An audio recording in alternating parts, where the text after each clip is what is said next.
नमस्कार 99 न्यूज़ में आपका स्वागत है। मैं हूं आपके साथ शंकर कुमार। होली के दिन सिंदरी गौशाला बाजार में शाम को हुए गोलीबारी मामले में धनबाद पुलिस ने एक युवक मनी को गिरफ्तार किया है। इसका खुलासा आज धनबाद एसएसपी संजीव कुमार ने प्रेस कॉन्फ्रेंस की है। गिरफ्तार आरोपी के पास से एक देसी पिस्टल तथा खाली मैगजीन भी बरामद किया गया है। एसएसपी ने बताया कि 18 मार्च को होली के दिन गौशाला बाजार में कुछ युवकों द्वारा गोलीबारी की गई थी, जिसमें रेती गोयल और टिंकू यादव को गोली लगी थी। इस मामले में गोली चलाने का आरोप मनी पर लगाकर मामला दर्ज कराया गया था। आरोपी मनी की गिरफ्तारी सुनिश्चित करने के लिए सिंदरी गौशाला ओपी प्रभारी के नेतृत्व में टीम गठित किया गया, जिसके बाद आरोपी मनी को हरिहरपुर थाना क्षेत्र में गिरफ्तार किया गया है। उसकी निशानदेही पर पुलिस ने घटना में इस्तेमाल किए गए देसी पिस्तौल और खाली मैगजीन बरामद किया है। 12 तारीख को गौशाला थाना अंतर्गत एक सनसनीखेज घटना घटी थी। उस दिन होली भी था और शाम के वक्त गोलीबारी हुई थी, जिसमें दो व्यक्ति टिंकू यादव और रोहित शनि को गोली लगी थी और गंभीर रूप से दोनों घायल हुए थे। क्योंकि ये बीच बाजार की घटना थी और काफ़ी सनसनीखेज घटना थी, आप लोगों का भी काफ़ी अटेंशन इसने लिया था। हमारी टीम इसमें एसडीपीओ सिंदरी के नेतृत्व में एक टीम बनी थी और इस टीम ने तुरंत 24 घंटे के अंदर जो एक अभियुक्त था वो पकड़ा गया और दूसरा ऋतिक गोयल 24 घंटे के अंदर पकड़ा गया। दूसरा जो मुख्य अभियुक्त था जिसने गोली चलाई थी, मनी उर्फ मनीकेल बेंजामिन, इसको पुलिस पकड़ने में कामयाब हुई है और हथियार बरामद किए गए हैं। इसमें इस प्रेस कॉन्फ्रेंस का एक और पूर्व में एक दूसरे को अपने आप को उस जगह का बॉस समझते थे, तो क्योंकि रोहित यादव का घर वहीं था और ये लोग भी अपने आप को बॉस समझते थे, तो उसी में अल्टरकेशन हुआ और गुस्से में आगे गोली चल गई, मतलब जिसको कहते हैं। अभी तक तो ओवरऑल यही पता चला है। मतलब रीज़न जो था वो इंस्टेंट रीज़न था, इंस्टेंट प्रोवोकेशन था। धनबाद के वासीपुर सिटी स्कूल के समीप रहने वाले शमशाद आलम के घर बमबाजी की घटना घटी है। बमबाजी करने वाले देर रात घटना को अंजाम देने के बाद फरार हो गए। शमशाद ने मामले की सूचना पुलिस को दी है, जिसके बाद धनबाद पुलिस मौके पर पहुंची। पुलिस ने मौके से एक जिंदा बम बरामद किया है। शमशाद ने अपने ससुराल वालों पर बमबाजी का आरोप लगाया है। मामले में पुलिस का कहना है कि पीड़ित की ओर से लिखित शिकायत मिलने के बाद आगे की कार्रवाई की जाएगी। भाई है इसका, जो करीब 10 साल से शादी हो गया, 10 साल से ज़्यादा हो गया है। इन लोगों का फैमिली मैटर में विवाद चल रहा है। इसका जो एक मामा है लड़की का, उसका साफ कहना है कि तुम मेरा भगनी को छोड़ दो, नहीं छोड़ेगा तो तुमको हम बर्बाद कर देंगे। और ये रामगढ़ में केस चल रहा है, तो केस में कभी भी जाता है तो 2-4 आदमी वहाँ रहता है, उसके सर द्वारा इसको धमकी भी दिया जाता है। और इसलिए हम चाहते हैं कि ये जो केस, और लड़का जबकि रखना चाहता है, लेकिन उसका मामा का साफ कहना है तुम मेरा भगनी को छोड़ दो, नहीं तो तुमको हम बर्बाद कर देंगे। इसी का अंजाम जो हम लोग को कल यहाँ भुगतना पड़ा है। जबकि मेरी माँ जो है यहाँ पर थी, हम लोग रात में कहीं से आए थे, तो एक बैग 8:30-11 के बाद में जो है ये बम ब्लास्ट हुआ। जब हम लोग निकले तो हमारे पड़ोसी लोग बहुत आके देखें और आप लोग भी देखे हैं सामने में है।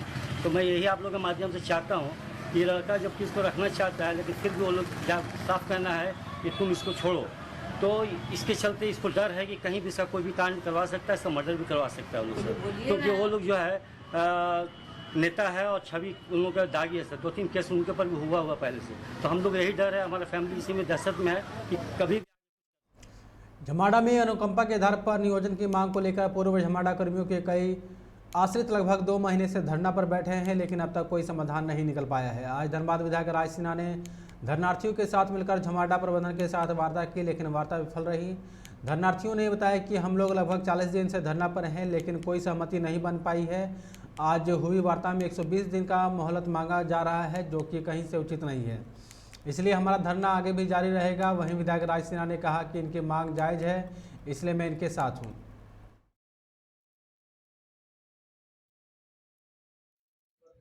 हम लोग 37 दिन हो गया। 37 दिन हो गया। क्या हुई वार्ता आज?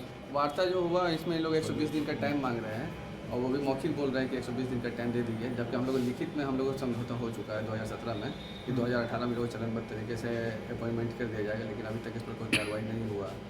तो पूर्व का जितने भी प्रबंध निदेशक माडा में रहे हैं, उनका जो भी निर्णय रहा है उसका परिप्रेक्ष्य में जो है हम लोग फिर से हड़ताल और धरना को स्थगित करने का कोई ऐसा प्लान नहीं है। हम लोग अभी भी धरना जारी रखेंगे। और हम लोग विधायक जी भी आए हैं, इससे पहले भी विधायक जी मिले थे। आपकी मांग विधायक के गार्जियन है हम लोग तरफ से बात करने के लिए आए थे, बात किए हैं, लेकिन बात नहीं बन पाया। आज की वार्ता में क्या संतोषजनक आप आज के वार्ता में संतोषजनक कोई ऐसा पहलू निकल के नहीं आ पाया कि जिसकी वजह से मतलब हड़ताल को तोड़ा जा सके। जो भी है आश्वासन है लोगों का है कि हमको नौकरी दिया जाए, और हम भी सहमत हैं कि सब लोग माडा के ही स्टाफ के लड़के हैं, जो लोग मृतकर्मी हैं उनके बच्चे हैं। इन लोग भी बेचारे काफ़ी दिनों से, करीब 12 साल से 15 साल से परेशान हैं। इन लोगों को अनुकंपा पर नौकरी नहीं मिली है। मेरा भी मत है कि मिलना चाहिए। तब है कि एमडी साहब से हमने 2-3 बार वार्ता किया है। आज इन लोग को एक सामने बात कर रहे हैं। एमडी साहब का मानना है कि ये चूँकि प्रोसेस है, पहले वाली बात नहीं है, अब प्रोसेस है। अनुकंपा समिति में इनके नाम को फाइनल करके पहले तो इनके योग्यता के आधार पर इनको कौन से कैटेगरी में रखना है, कितना वेतनमान में देना है, वो सब तय करके और फिर अनुशंसा समिति को यहाँ से अनुशंसा भेजेंगे अनुकंपा समिति को। फिर वहाँ से फाइनल होकर के तब इनका आएगा तो फिर हम लोग बहाली करेंगे। तो इस प्रोसेस में एमडी साहब का कहना है कि कम से कम 3 महीना तो ज़रूर लगेगा। तो इसी पे अब बातचीत हो रही है। लड़के लोग को समझा रहे हैं। काफ़ी बड़ा मामला है और माडा के बारे में है कि माडा अभी थोड़ा सा क्रियाशील नहीं है। तो ये काफ़ी पुराना मामला है, 12 से 13 साल का मामला। इन्होंने बहुत मंचों पर दिया था, माननीय उच्च न्यायालय के समक्ष भी गए थे। माननीय उच्च न्यायालय का भी ऊपर एक स्पष्ट निर्देश प्राप्त है हम लोग को। तो एक नियमावली होती है हर चीज़ की। अनुकंपा की बहाली कोई सड़क पर तो नहीं होती है। अनुकंपा कमेटी है, उसमें एक प्रक्रिया है, उस पर विचार किया जाता है। तब वो प्रक्रिया के तहत इन पर सुनवाई आगे हम लोग करेंगे। इनको हम लोगों ने पहले भी बताया था, इस लड़कों को बुला के हमने पहले भी कहा था। और इनकी जिद है, जिद क्या, इनका अनुरोध है, जिद नहीं कहेंगे, अनुरोध है कि हमको अपॉइंटमेंट लेटर दिया जाए। तो कोई अपॉइंटमेंट लेटर ऐसे थोड़े मिलता है, उसी कमेटी का रिकमेंड होता है। रिकमेंड होने के बाद उसकी प्रक्रिया प्रारंभ होती है। तब अंतिम उसका होता है कि इनका बहाली किस पद पर, कहाँ पर, किस वेतनमान में की जाती है। पूरी एक नियमावली है। उस नियमावली के तहत हम लोग इनको सलाह दे रहे हैं। उस नियमावली के तहत हम लोग करेंगे। उसमें थोड़ा सा टाइम लगेगा। जो काम 12 साल में नहीं हुआ तो रोड पर बैठे बैठे तो एक दिन में होगा नहीं। 26 मार्च से लापता जोरापोखर थाना क्षेत्र की कक्षा 9वीं की 14 वर्षीय छात्र मंतसा अजमेरी का शव मंगलवार को बरारी 1 नंबर छड़ तालाब से मिला था, जिसके बाद आज भाजपा नेत्री रागिनी सिंह ने मृतका के परिजनों से मुलाकात कर उनको सांत्वना दी है। इस मौके पर रागिनी सिंह ने कहा कि झरिया की महिलाएं और बच्चियां सुरक्षित नहीं हैं। छात्रा की मौत मामले पर जिला प्रशासन से अविलंब दोषियों की गिरफ्तारी करे, साथ ही परिजनों को हर संभव मदद करने की आश्वासन दिया।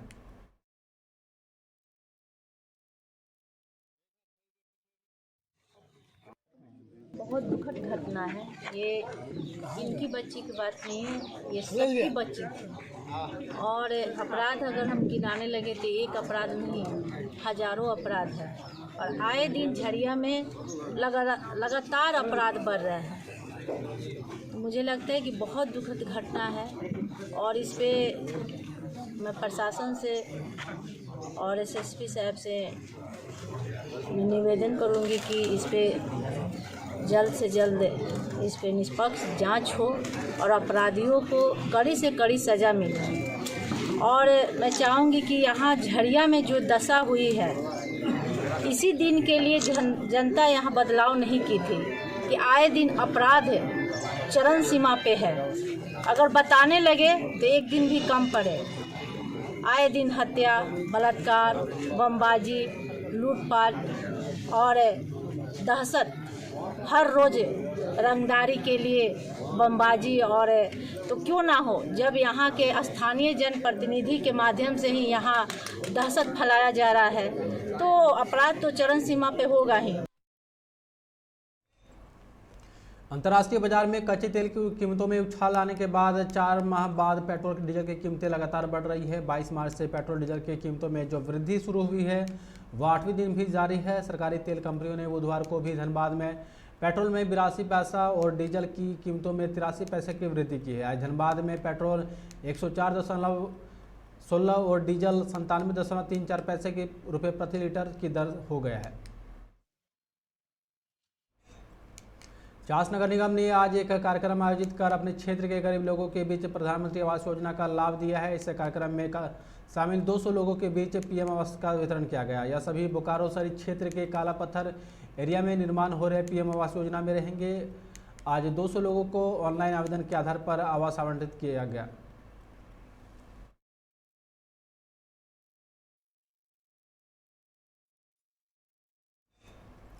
गिरिडीह स्वास्थ्य विभाग ने बुधवार को तीसरे प्रखंड मुख्यालय में विकलांग शिविर का आयोजन किया गया, जिसमें तीसरे प्रखंड के कई गांव में पहुंचे लोगों ने सरकारी योजना का लाभ लिया।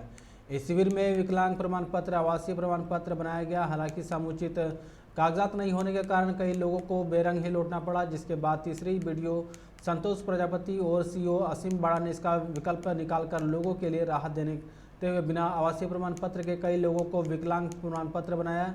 ऐसे सभी लोगों को अपना उचित प्रमाण पत्र जमा करने के लिए 10 दिनों का समय दिया है। 2022 को स्वास्थ्य विभाग की तरफ से प्रखंड मुख्यालय परिसर में एक दिव्यांगता शिविर का आयोजन किया गया है, जिसमें हमारे तीसरी प्रखंड के 189 गांव के लोगों ने भाग लिए हैं और जो दिव्यांग व्यक्ति सब आए हैं, इसमें हम लोग प्रमाण पत्र इशू करने के लिए 3 चीज़ का डायरेक्शन था। एक आधार कार्ड, दूसरा आवासीय प्रमाण पत्र और तीसरा था कि 2 स्पष्ट फोटोग्राफ चाहिए जिसमें दिव्यांगता प्रमाण स्पष्ट रूप से झलकता। यहाँ पर ये समस्या आई, लोग तो आए, दूर दराज से लोग आए, बहुत सुदूरवर्ती क्षेत्रों से भी आए, लेकिन आवासीय प्रमाण पत्र नहीं था। उसके लिए हम लोग एक विकल्प निकाले कि ठीक है, बगैर आवासीय के भी हम लोग यहाँ पर बनाएंगे, लेकिन आप 2 दिनों के अंदर में आवासीय प्रमाण पत्र के लिए अप्लाई कर दीजिए प्रज्ञा के। खबरों में फिलहाल इतना ही। आप देखते रहे 99 न्यूज़। नमस्कार।